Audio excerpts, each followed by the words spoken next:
आजचा मेनू वालाच्या शेंगा आहेत. ते निवडून मी पाण्यात ठेवले आहेत. लसूण जिरं घेतलं ते ठेचलंय. कढईत तेल तापायला ठेवलं. 2 डाव तेल घेतले. आता त्याच्यामध्ये मोहरी टाकते.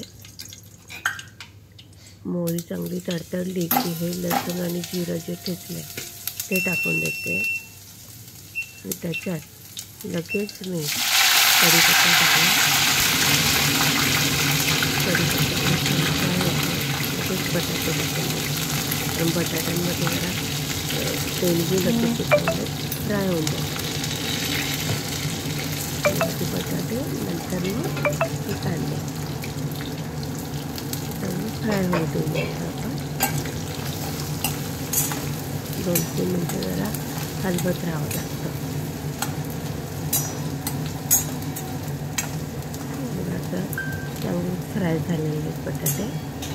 आता या वालाच्या शेंगा पण त्यात टाकून देतो.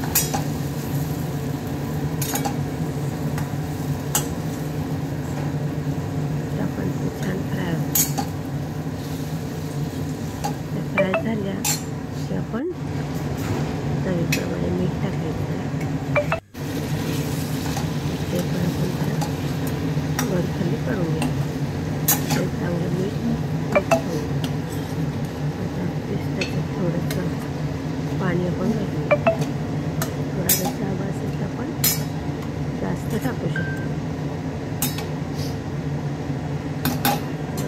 छान वाटतंय ना. अर्धा ग्लासप्रमाणे मी पाणी टाकते.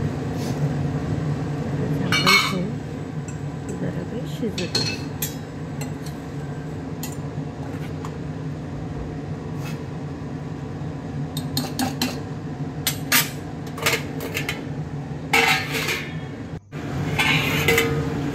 मिनिटांनी झाकण काढलं